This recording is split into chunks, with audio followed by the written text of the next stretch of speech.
Hello everyone, welcome to my channel, Eternal Philosophia. So today we are going to discuss about nebular hypothesis of Laplace, which was given in 1796. This video is going to be helpful for UPSC students and those who wants to study geography and this concept that is nebular hypothesis of Laplace. So this video is going to be informative. So please do watch this video till the end. So we are going to start. So पहले तो introduction देखते हैं. जो Laplace थे वो एक French mathematician थे। ठीक है, उन्होंने प्रोपाउंड किया ये nebular hypothesis in the year 1796। और जो उनका हाइपोथेसिस था वो मॉडिफाइड वर्जन था कांत का हाइपोथेसिस से।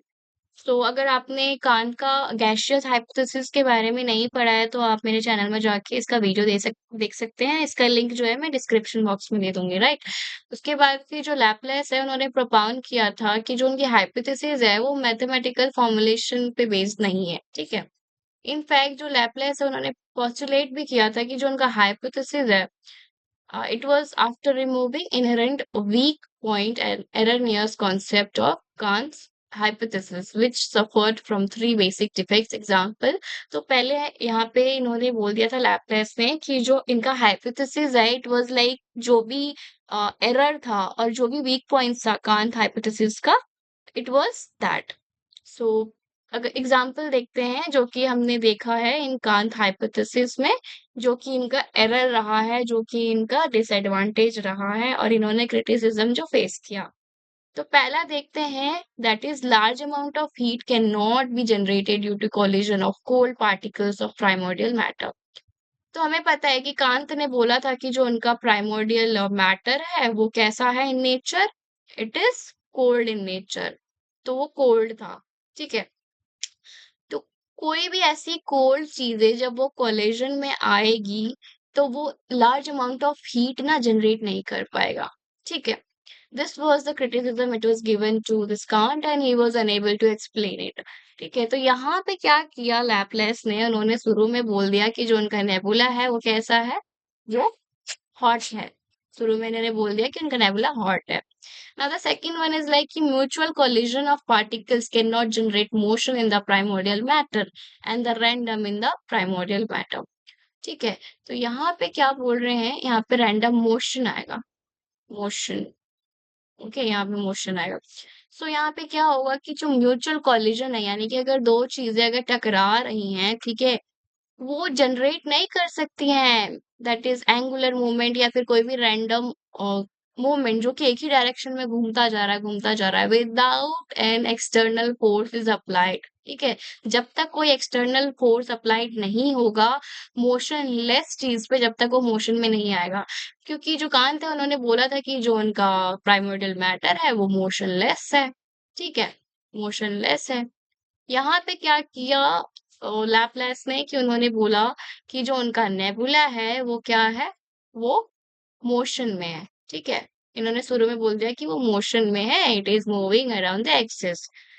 और जो थर्ड है दैट वाज कि जो एंगुलर वेलोसिटी है, रोटेटिंग स्पीड की of the nebula can not increase due to increase in the size of nebula. ठीक है, हमने देखा कांत ने बोला कि जो एंगुलर मोमेंटम हो रही है वो तो बढ़ रही है, वेलोसिटी बढ़ रही है। ठीक है, ज्यादा ऐसे से बढ़ रही है। ठीक है, और साइज भी एक्सपैंड हो रही है। तो according to law of conservation momentum, अगर वेलोसिटी कम है, ठीक है, ये डब्ल्यू है, वेलोसिटी कम है तो size should be increasing. Size क्या होना चाहिए, इंक्रीजिंग होना चाहिए। पर ऐसा कंडीशन नहीं था। यहाँ पे कांत ने बोला कि जो वेलोसिटी है वो भी बढ़ रही है और साइज भी बढ़ रही है।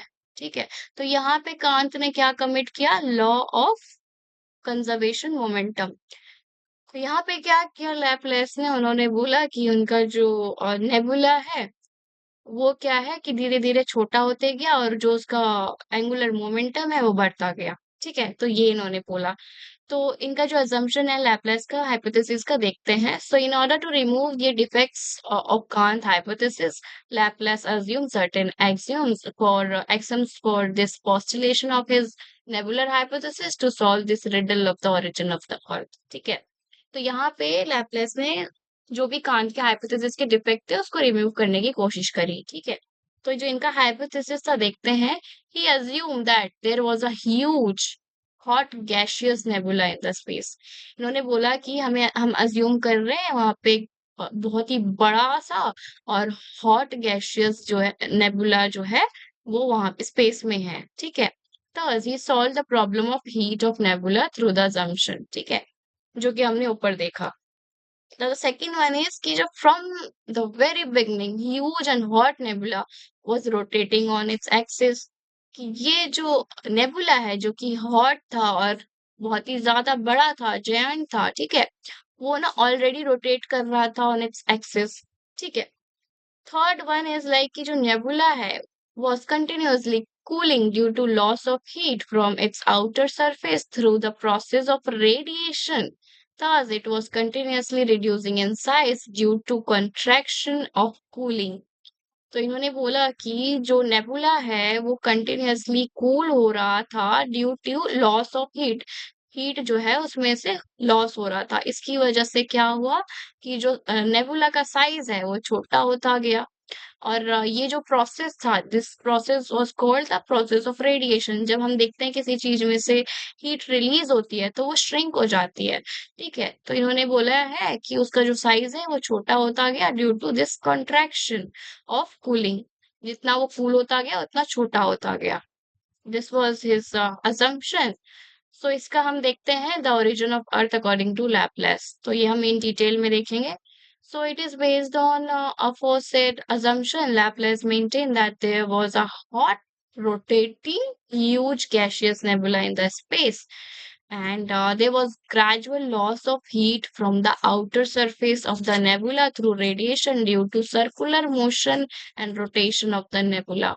ठीक है, तो पहले तो एक बड़ा सा हॉट और गैसियस नेबुला जो है वो वहां पे प्रेजेंट था स्पेस में, और इसका जो हीट है वो लॉस हो रहा था from its surface through the radiation, क्योंकि वो गोल गोल घूम रहा था और जो उसका रेडिएशन है वो क्या हो रहा था, लॉस हो रहा था, और उसका जो साइज है वो डिक्रीज भी हो रहा था, वो हम आगे देखते हैं। Thus, the gradual loss of heat resulted into cooling caused gradual concentration in the size of the nebula. जो हीट लॉस हो रहा था उसकी वजह से जो साइज है नेबुला का वो छोटा होता चला गया। Thus, reduction in the size and volume of the nebula increased the circular velocity of the nebula. That means जितना साइज छोटा होता गया उसका जो वॉल्यूम है वो इंक्रीज होता गया, ठीक है, जो कि सर्कुलर वेलोसिटी था नेबुला का, ठीक है। यानी कि जैसे उसका साइज छोटा है और जो नेबुला का जो सर्कुलर वेलोसिटी है, जो गोल गोल घूम रहा है, सर्कुलर वेलोसिटी है वो बढ़ता चला जा रहा है। नाउ अब देखते हैं कि जो उसका साइज है नेबुला का वो तो डिक्रीज हो रहा था, कंटिन्यूड डिक्रीज हो रहा था, ठीक है।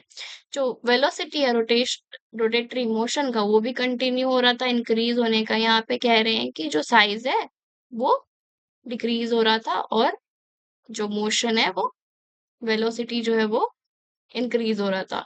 थर्ड यहाँ पे हम देख सकते हैं कि जो कांत ने फेस किया था that criticism, that law of conservation of momentum, यहाँ पे इन्होंने फुलफिल कर दिया उस चीज को, ठीक है।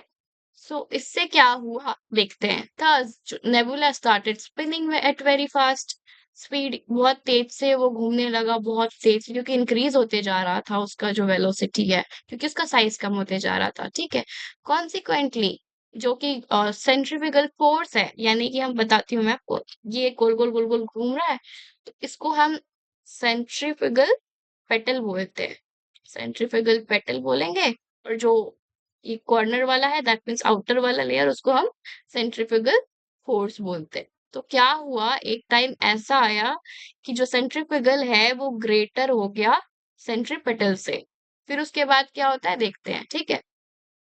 Become so great that it exceeded the centripetal force. Okay, when this stage was reached, material of the equator of the nebula became weightless. ठीक है, जो इस स्टेज पे जब वो पहुंचे, जब ये सेंट्रीफ्यूगल जो फोर्स है वो ज्यादा हो गया सेंट्रीपेटल से, तब क्या हुआ कि जो इसको इक्वेटर है नेबुला का, उसका जो वेट है जो कि डेंसिटी है वो कम हो गया, ठीक है। अब उसके बाद क्या हुआ, कॉन्सिक्वेंटली जो उसका आउटर लेयर था was condensed due to excessive cooling. ठीक है, जो उसका आउटर लेयर था ऐसे से घूम रहा था। सॉरी, मेरा जो सर्कल है वो उतना अच्छा बन नहीं रहा है क्योंकि I don't have that materials to draw it properly. I am sorry for that. Okay, so जो इसका गोल गोल घूम रहा था जो कि एक्सेसिव कूलिंग पे आ गया था और कंडेंसेशन की वजह से हो रहा था ये, that is condense due to excessive cooling, so it could not rotate with the still cooling and contracting central nucleus of the nebula. Thus the outer ring was separated from the nebula and it started moving around the nebula. क्या हुआ, एक time ऐसा आया कि इसमें से एक ring separate हो गई। ठीक है, एक रिंग सेपरेट हो गया, उसके बाद जो कि इसका आउटर रिंग था that was separated from that which this nebula जो कि बहुत ही तेज से घूम रहा था। ठीक है, अब क्या हुआ कि जो इसका ओरिजिनल रिंग था वो क्या हुआ, वो डिवाइड हो गया 9 रिंग्स में। यानी कि जो इसका ओरिजिनल रिंग, एक जो रिंग है जो सेपरेट हुई, वो 9 रिंग्स में सेपरेट हो गई। ठीक है, 9 रिंग्स में बदल गई। कैसे बदली? Each ring moved away from the other ring. एक आई, फिर दूसरी आई, फिर तीसरी आई, फिर चौथी आई, ऐसे करके 9 रिंग्स आई। ठीक है, उसके बाद क्या हुआ कि जो all the materials of each ring condensed at a point or not in the form of hot gaseous agglomeration. यानी कि जो इस रिंग में है जो भी मटेरियल्स है, एक टाइम ऐसा आएगा, एक पॉइंट ऐसा आएगा, यहाँ पे बना देती हूँ। एक पॉइंट ऐसा आएगा जब ये सारे एक साथ कलेक्ट हो जाएंगे। ठीक है, कलेक्शन हो जाएगा और इसको हम कहते हैं हॉट गैसियस एग्लोमरेशन, यानी कि कलेक्शन ऑफ हॉट गैसेस। अब उसके बाद क्या होगा कि जो एग्लोमेरेशन हुआ है वो बाद में कूल हो जाएगा एंड कंडेंस हो जाएगा टू फॉर्म प्लैनेट। ये धीरे धीरे धीरे धीरे कूल हो जाएगा, उसके बाद फिर ये कंडेंस हो जाएगा, फिर ये क्या बन जाएगा, प्लैनेट बन जाएगा। Thus, 9 planets were formed from 9 rings। 9 ring में से 9 प्लैनेट बने और रिमेनिंग जो सेंट्रल न्यूक्लियस था, यानी कि जो बीच वाला न्यूक्लियस था, वो क्या बन गया, सन बन गया। ठीक है, nucleus of the nebula became the sun. और जो सैटेलाइट्स थी वो फॉर्म हुई from planets due to repetition of opposite mechanism and the process. और जो सैटेलाइट्स हैं प्लैनेट्स के, वो कैसे बन गई, थ्रू द रिपीटेशन, इसी चीज का रिपीटेशन होते गया, यानी कि ऐसे से गोल गोल घूमता गया और फिर यहाँ पे सैटेलाइट फॉर्म हो गया। Okay, this was nebular hypothesis that was given by Laplace. And now we are going to look at about this criticism. So nebular hypothesis के भी कुछ अपने क्रिटिसिज्म है, इन्होंने भी क्रिटिसिज्म फेस किए थे। सो देखते हैं। सो जो नेबुलर हाइपोथेसिस था begin to fade away due to severe criticism of the hypothesis by scientists on various grounds. So the demerits of nebular hypothesis is given below. Let's see. तो जो पहला है वो है कि जो लैपलेस है उसने अज्यूम किया था कि जो उसका नेबुला है वो हॉट है, रोटेटिंग है, but he did not describe कि इसका जो source of the origin of nebula है वो क्या है। ठीक है, ये नेबुला कहाँ से आया, where did it came from. He also unable to describe the source of heat and motion of nebula. ठीक है, वो डिस्क्राइब नहीं कर पाया कि हीट और मोशन कहाँ से आया nebula. This was the first criticism. Second, it was he could not explain the formation of only 9 rings, यानी कि सिर्फ 9 रिंग्स ही क्यों फॉर्म हुई, उससे ज्यादा या फिर उससे कम रिंग्स क्यों नहीं फॉर्म हुई। This was the question that was raised by this criticizers. So come out from this irregular ring detached from the nebula, यानी कि एक रिंग जो कि डिटैच हुई, इसमें से सिर्फ 9 ही रिंग्स क्यों बनी। ठीक है, why not more or less rings?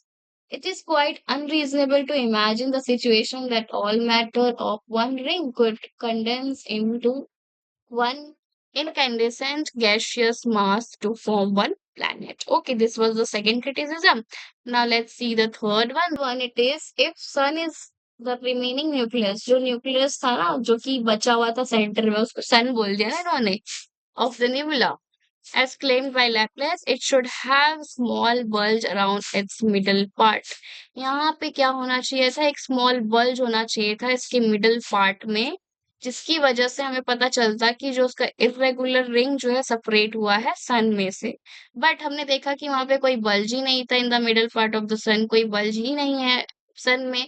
तो ये जो हाइपोथेसिस है वो भी फेल हो गया इनका।